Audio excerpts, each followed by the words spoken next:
여러분 안녕하십니까. 2월 10일 새벽입니다. 전우책입니다. 어제 오후 이재명은 국회에서 교섭단체 대표연설을 했습니다. 그런데 그 대표연설에서 잘사니즘이라는 신조어를 들고 나왔더군요.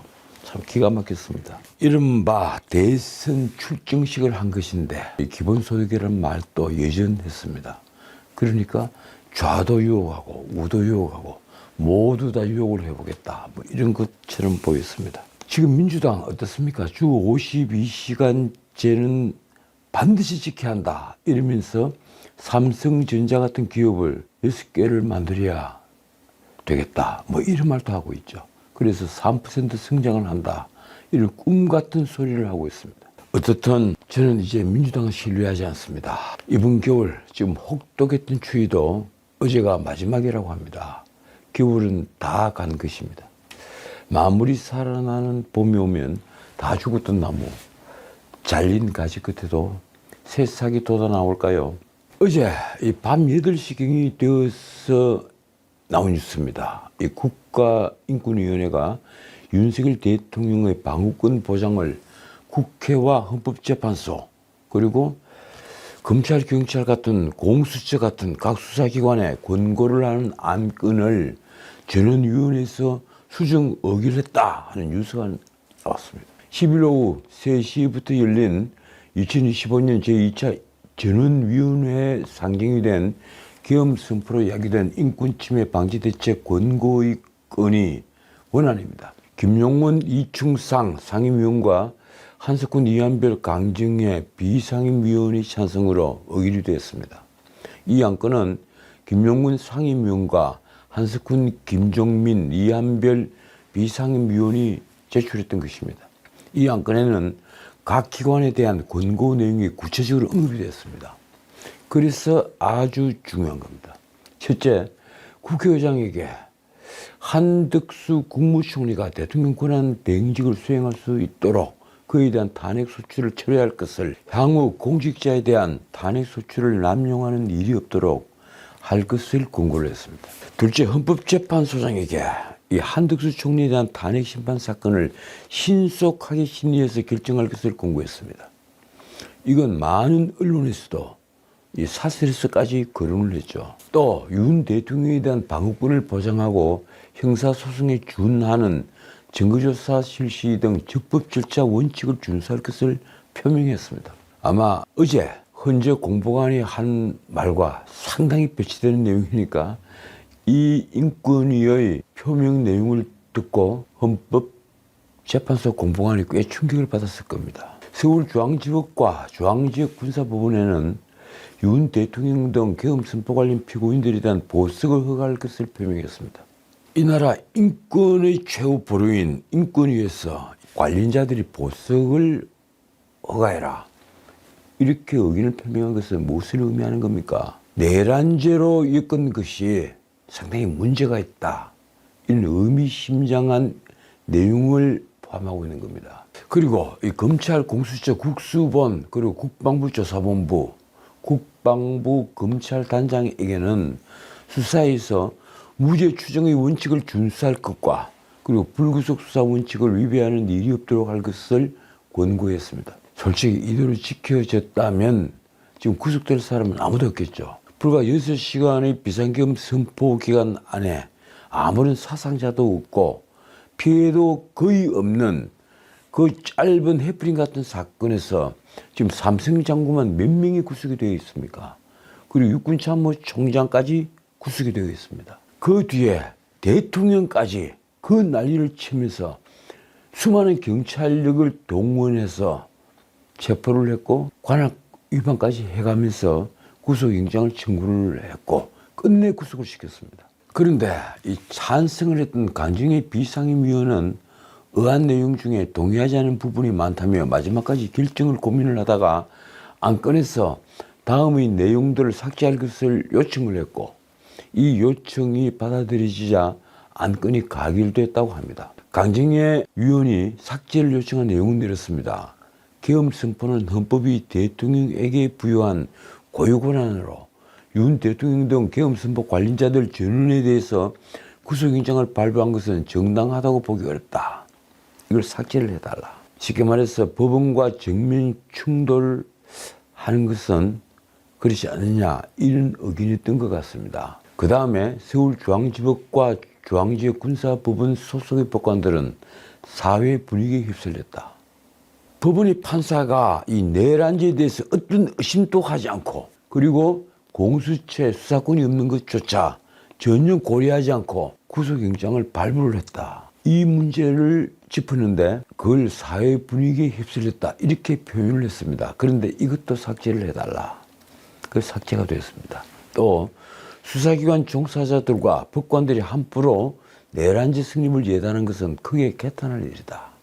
이것도 삭제를 해달라. 글쎄요. 수사기관 종사자들이 아니라 수사기관에 있는 검사들 그리고 영장을 청구받고 그대로 발부를 해주는 법관들 모두 내란죄 승립을 예단을 한 것입니다. 그게 개탄할 일이 아니면 무엇이 개탄할 일이겠습니까? 이 내용에 무슨 문제가 있어서 강정현은 삭제를 요구한 걸까요? 또 강정현은 이번 안건의 위기 극복 방안 중에 국회는 즉각 한충년에 대한 탄핵 소추를 철회하여 그로 하여금 대통령 권한 대행직을 수행하게 해야 한다는 내용과 현재 대통령 권한 대행의 대행을 맡고 있는 최상국 장관은 경제 관료로서의 경험이 있을 뿐이므로 국정 전반을 통합할 수 있는 적격자라고 보기 힘들다. 이 내용도 삭제할 것을 요청했습니다. 안창호 인권위원장은 인권위는 모든 사람이 인권을 보호하는 기관이어야 하고 신분을 이유로 한 사람의 인권이 보호되지 않을 수는 없다며 이렇게 말했습니다. 이 안건에 반대하는 남규선 상임위원과 비상임위원들은 16일 오후 12시까지 반대 의견을 취합해서 보내라. 어쨌든 인권위의 권고사항 상당히 파장을 일으킬 것 같습니다. 자, 내란죄 등 형사사건 심리를 맡은 서울중앙지법 형사25부 재판장 지규현 부장판사는 12월 3일 비상계엄 사태와 관련해서 내란 수괴죄, 내란 우두머리 혐의로 구속 수감 중인 윤석열 대통령이 청구를 했던 구속 취소에 대한 신문기일을 2월 20일로 정했습니다. 이날은 윤 대통령에 대한 내란죄 공판 준비기일이기도 합니다. 구속 취소는 좀 생소한 제도이죠. 이 구속 취소는 법이 정한 피고인 석방 제도 중 하나입니다. 솔직히 말씀드려 저도 이번에 공부를 했습니다. 형사소송법에는 구속 사유가 없거나 소멸된 때 법원은 피고인이 구속을 취소해야 한다고 규정을 하고 있습니다. 여기서 구속 사유가 없거나 소멸된 때는 피고인이 도망 또는 증거인멸 염려가 전혀 없게 된 경우 또 죄를 범했다고 의심할 만한 사유가 없어졌을 때 구속기간이 지났으나 아직 석방이 되지 않은 경우 등을 말한다고 되어 있습니다. 교과서에는 그렇게 설명이 되어 있더군요. 윤 대통령 측은 구속기한이 지난달 1월 20일 만료됐다고 주장을 합니다. 그래서 윤 대통령 구속영장은 수사권이 없는 공수처가 관할을 위배해서 청구를 해서 발부받은 것으로 불법이며 무효이지만 그 구속기한 10일도 이미 도과를 했다는 것입니다. 그 도관 기간에 심우정 검찰총장이 기소를 결정을 했고 기소가 됐다는 얘기입니다. 따라서 윤 대통령 변호인단은 보석 청구가 아니라 검찰이 윤 대통령을 구속기한을 넘겨 다음날 기소를 했기 때문에 현재 불법구금 상태라고 주장을 하고 2월 4일 구속 취소를 청구를 했던 것입니다. 대법원 형사소송 규칙은 구속 취소의 청구를 받은 법원은 7일 이내에 그에 관한 결정을 해야 한다고 정하고 있습니다. 그러면 최소한 어제와 오늘 이틀 중에 이 구속 취소에 관해서 법원은 결정을 해줘야 합니다. 그런데 이 결정을 20일까지 내준 겁니다. 어쨌든 대법원에서 정해놓은 이 규칙은 특별한 사정이 없을 때를 말하는 것이고 벌칙 주항조차 없습니다. 법원 관계자의 말이 이렇습니다. 구속 취소 사건에서 신문은 필수적인 절차는 아니지만 전례가 없지도 않고 재판부가 개별 사안에 따라 판단하는 것으로 이 사건은 재판부가 특별한 사정이 있다고 보고 기한 7일을 넘어서 피고인을 신문하기로 한 것으로 보인다. 자, 그런데 법조계에서는 이번 윤 대통령의 구속 취소 청구가 이례적이라는 의견이 많습니다. 통상적으로 하는 보석 청구가 더 쉬워 보였다는 것입니다. 자, 이제 헌법재판소로 또 넘어갑니다. 어제 헌법재판소가 다시 아주 이상한 브리핑을 했습니다. 아까 말씀드린 국가인권위의 권고사항과는 정반대의 입장이 기자들에게 브리핑이 됐습니다. 이는 시간상으로는 국가인권위 의결사항 발표 전입니다. 국가인권위가 의결사항을 발표한 것은 저녁 8시경이었는데 지금 말씀드린 것은 어제 오전에 나온 뉴스입니다. 우선 전제사실로 헌법재판소는 탄핵재판에 있어서는 형사소송법 규정을 원용합니다. 이건 모두가 알고 있는 내용이죠. 그런데 어제 헌법재판소는 12.3 비상계엄에 가담한 군수뇌부 등이 검찰에서 진술한 내용이 담긴 피의자 신문조서를 윤석열 대통령 탄핵 심판에서 증거로 쓸 수 있다 하는 입장을 재확인했습니다. 이거 굉장히 중요한 문제입니다. 이는 탄핵 심판은 형사소송법을 준용하는 만큼 개정 형사법에 따라 당사자, 즉 피청구인인 윤 대통령이 그걸 증거로 하는데 동의를 하지 않으면 증거로 쓸 수 없다는 윤 대통령 측 주장을 거부를 한 겁니다. 지금은 형사소송법이 개정이 되어서 피고인 쪽에서 증거를 하는데 동의하지 않으면 모두 증인으로 불러내서 신문을 해서 증거 능력을 인정을 받아야 됩니다. 이재명이 형사재판할 때 증인을 수백 명씩 부르는 경우가 있죠. 뭐 수백 명이라고 하면 좀 거짓말처럼 들리는데 대장동 사건 같은 경우는 증인이 엄청나게 많습니다. 그렇게 할 수 있는 것은 바로 형사소송법이 개정이 되었기 때문입니다. 재판부가 검찰 수사 기록을 증거로 채택하고 심리 중인 가운데 윤 대통령 측이 부동의하는 조서까지 증거로 인정을 한다면 윤 대통령 탄핵소추안에 대한 입증 책임은 현격하게 줄어듭니다. 그렇지 않습니까? 아주 재판이 편해지겠죠. 시간도 엄청나게 단축이 될 겁니다. 따라서 탄핵 심리가 속도를 낼 거라는 관측이 나옵니다. 과연 이래도 되는 걸까요? 대통령의 인권이 일반 형사법정에서 재판받고 있는 절도범, 잡범보다도 못하는 겁니까? 천재현 현재 공보관이 10일 오전 브리핑에서 한 말이 이렇습니다. 헌법재판은 형사재판이 아니고 형사재판과 성질도 다르다. 지금 윤 대통령 측은 이준우 전 수방사령관 등의 검찰 진술이 사실과 다른 만큼 증거로 써서는 안 된다고 주장을 합니다. 이준우 수방사령관은 그렇게 얘기를 하죠. 공소장에 적혀있는 내용, 쉽게 말해서 자기의 검찰 진술을 바탕으로 공소장에 적혀있는 내용은 사실과 전혀 다르다. 내가 한 말이 아니다. 이런 얘기를 합니다. 그래서 그걸 증거로 써서 안 된다 하는 주장을 윤 대통령 측에서는 하고 있는 겁니다. 이 당연한 주장을 헌법재판소는 심리기간 단축을 위해 배척을 하겠다는 겁니다.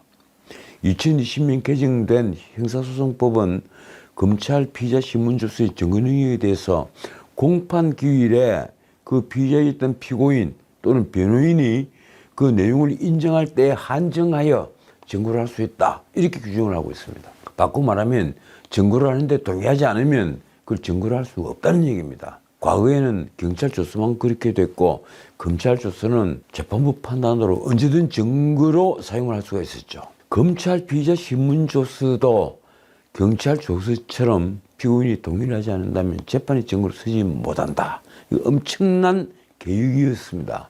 그러나 헌법재판소는 변호인 입회하에 진술이 이루어지고 본인이 서명하는 등 절차적 적법성이 담보가 된다면 검찰 피신조서, 피의자 신문조서의 증거 능력을 인정할 수 있다는 입장으로 이는 2017년 박근혜 전 대통령 탄핵 심판 당시 이미 확립된 기준이라고 설명을 했습니다. 천재인 공보관은 기자들이 그렇다면 형사소송법 개정에도 불구하고 2017년의 선례를 그대로 유지한다는 입장이냐 이렇게 묻자 그렇다 이렇게 대답을 했습니다. 헌법재판소가 인권을 보장하는 기본권을 보장하는 헌법의 위에 존재한다는 말입니까? 다시 취재진이 이렇게 물었습니다. 윤 대통령 탄핵 심판의 증인들이 대부분 구속 기소된 피고들인데 심판정에서 증언한 내용과 조서에 적힌 내용이 일부 다르다. 무엇을 신뢰할 것이냐. 그러자 천재인 공보관이 한 대답이 아주 극적입니다. 증거와 증언의 신빙성 문제는 재판사항으로 재판부가 고려해서 결정할 것이다. 말하자면 검찰 조서에 있는 진술이 현재 심판정에서의 한 증언과 다르더라도 신빙성이 있다는 이유로 증거로 채택할 수 있다는 말입니다. 이 말은 헌법재판소 재판은 원님 재판이 될 수 있다 하는 얘기입니다. 말씀드린 바처럼 문제가 되고 있는 것은 최근 대통령 탄핵 심판의 증인으로 나온 이진우 전 수방사령관 등의 증언입니다. 이진우 수방사령관은 증언이 완전히 달랐으며 홍 장관, 곽종원의 증언 역시 검찰에서의 진술과 상이하거나 흔들리는 지점이 있어, 흔들리는 지점이 너무 많아 검찰이 피의자 신문조서의 증언 능력이 문제가 됐습니다. 특히 이진우는 윤 대통령의 국회 봉쇄, 정치인 체포 지시에 대해서 기존 검찰 신문조서 내용을 부인하거나 그와 배치되는 증언을 했습니다. 당장 법조계에서는 의문을 표시하는 말이 쏟아졌습니다. 형사소송법 개정으로 검찰 신문조서의 증거 능력이 없어지는데 헌재가 조서를 증거로 채택하는 것이 맞느냐? 현행 형사소송법을 그대로 준용한다면 내란 공범으로 기소된 증인들이 심판정에서 조서 내용을 부인했기 때문에 재판에서 증거를 쓸 수 없다. 과연 증언과 조서 내용이 상충되는 경우에 헌법재판소가 신빙성을 따져 필요하면 증거로 사용하겠다는 입장은 가능한 것일까요? 형사소송법 개정 전인 2017년 박근혜 전 대통령 탄핵 심판 때는 조서를 증거로 사용했으니까 그 선례를 따르겠다는 헌재의 태도는 옳은 것입니까? 천재인 공보관의 말이 이렇습니다. 헌법재판은 형사재판과 성질이 다르다. 헌법재판소법도 헌법재판의 성질에 반하지 아니하는 한도에서 형사소송법을 준용한다고 명시한다. 그렇더라도 이 인권을 보호하지 않는 퇴행적 방향의 현재 태도는 옳지 않는 것입니다. 누가 뭐라 해도 대법원과 헌법재판소는 인권을 보호하는 최고의 보루입니다. 헌법재판소에 왜 헌법소원 제도가 있는지를 한번 상기를 해보십시오. 윤 대통령 측은 헌법재판소가 증거법칙을 지나치게 완화해서 적용하는 것이라고 비판했습니다. 윤 대통령 측의 입장문 내용이 이렇습니다. 증인들이 법정에서 증언한 내용과 배치되는 수사 기록을 증거로 채택을 하고 증언보다 진술 조서를 더 우위에 둘 수 있다는 헌법재판소의 태도는 실체적 진실을 발견하고 공정한 재판을 실현하고자 하는 공판 중심주의와도 완전히 배치된다. 그때 덧붙이 말입니다. 헌재가 강화된 증거법칙을 이전에 박 전 대통령 탄핵 심판 선례로 완화하는 것 역시 인권 보장의 흐름에 역행하는 퇴행적 결정이다. 그런데 헌법재판소는 이 같은 입장의 근거를 헌법재판소법 40조에서 찾고 있습니다. 헌법재판의 성질에 반하지 아니하는 한도에서 탄핵 심판의 경우에는 형사소송에 관한 법령을 준용한다. 말하자면 엄격한 증명에 따른 입장으로 피고인의 유죄를 선고하는 형사재판과 달리 헌법재판은 피청구인인 윤 대통령의 행위의 위헌성만 따져 파면을 결정하는 재판이라는 것입니다. 그래서 입증을 적당히 해도 된다는 겁니까? 참 기가 막히는 논리입니다. 따라서 검찰이 작성한 피의자 신문조서는 피청구인이 부동의해도 증거를 할 수 있다. 이런 주장을 하고 있는 겁니다. 다만 헌법재판소는 심판 심리 과정에 나온 증언과 피의자 신문조서의 내용이 다른 경우에 대해서는 이렇게 말합니다. 증언의 신빙성은 재판부에서 판단할 사항이고 증거 채택 여부는 재판부가 고려하고 결정할 것이다. 아까 천재현 공보관이 한 말이 바로 이 말입니다. 과연 헌법재판관들의 양심은 믿어도 좋은 것입니까? 결국 윤 대통령 대리인단이 한 말이 이렇습니다. 헌재가 오히려 법치를 무너뜨리고 헌법의 탈을 쓴 독재에 앞장서고 있다. 자, 어제 또 하나 주목받은 것은 헌법재판소가 2월 3일 돌연 선고를 연기했던 40여 임명을 둘러싼 국회의 권한쟁의 심판 결과입니다. 모두 다 주목을 하고 있었죠. 헌법재판소는 별다른 의견 없이 변론을 종결했습니다. 문제가 됐던 건 의결기관인 국회의 의결이 없는 청구인 적격인데 말입니다. 여기 대해서 한 50분간 변론을 마친 뒤에 그냥 종결한 겁니다. 또 변론 1회 종결로 왜 헌재가 서두르고 있느냐 이런 논란이 이어졌죠. 그러니까 아마 변론을 제기한 걸로 보이는데 어쨌든 지난 2월 3일 선고 2시간을 앞두고 헌재가 변론 제기를 결정을 했고 오늘 별다른 설명 없이 다시 변론 제기 끝에 종결을 한 겁니다. 선고일자는 재판관 평의를 거쳐 추후 정하기로 했습니다. 이날 약 50분간 국회와 이 최상목 대통령 권한대행 양측은 국회가 권한쟁의 심판을 청구하는 과정에서 국회의 의결이 필요한지를 두고 공방을 벌였습니다. 국회 측의 말이 이렇습니다. 권한쟁의 심판 관련 절차 규정이 없어서 본회의에 상정을 해도 의안이 성립되지 않는다. 글쎄요, 저는 이 말이 무슨 말인지 도무지 이해가 되지 않았습니다. 그런데도 본회의 의결이 필요하다면 절차를 준비하겠다. 아니, 의안이 성립되지 않는다면서 본회의 의결이 필요하다면 절차를 준비한다고 하는 겁니까? 반면 최상목 권한대행 측은 본회의 의결은 반드시 필요하다고 맞섰습니다. 국회가 의결기관이기 때문입니다. 김영두 헌법재판관이 최상목 대행 측에 성명을 구한 내용은 이렇습니다. 과거 국회의 권리가 침해됐다며 행정소송을 제기한 사례에서는 본회의 결의가 없이 판결까지 진행이 됐다. 이건 권한쟁의 사건과 무엇이 다르냐. 이에 대해서 최상목 측은 국회 행정 민사상 권리 침해 그리고 헌법상 권한 침해 이 둘은 구별이 돼야 한다고 강조를 했습니다. 최상목 권한대행 측의 답변이 이렇습니다. 국회가 제기하는 행정 민사소송은 권리가 침해된 것이라서 의장이 대표의 의결 없이 진행을 할 수 있지만 이 사건은 국회의 헌법상 권한이 침해된 것으로 다르다. 국회의 권한은 의원들이 다수로 본회의에서 의결하지 않으면 안 된다. 합의제 기관인 국회의 권한 침해에 대해서는 의원들이 의사를 묻지 않고 의장이 대표해서 권한 정의를 제기할 수는 없다. 그렇죠. 국회는 의결기관입니다. 그러니까 국회가 권한쟁의 심판에서 정구인 자격을 갖추려면 국회의 의결은 반드시 필요합니다. 한편 최상목 권한대행 측이 박찬대 민주당 원내대표를 정인으로 신청을 했지만 이걸 왜 신청했는가 하면 여야 간에 합의가 있었느냐 없었느냐 이 문제를 따지기 위해서 박찬대 민주당 원내대표를 정인으로 신청했는데 헌법재판소는 이를 기각했습니다. 문영배 헌재소장 권한대행의 말이 이렇습니다. 피청구인이 신청한 정인신문은 필요하지 않다는 게 재판부의 입장이다. 혹시 미리 답을 정해놓고 하는 재판은 아닌가요? 이와 관련해 국회 측은 2월 8일 여야 합의가 있었다는 공문을 헌법재판소에 증거로 제출을 했습니다. 국민의힘이 작년 12월 11일 우원식 국회의장에게 보낸 공문이 바로 그 증거라는 주장입니다. 그 공문의 내용이 이렇습니다.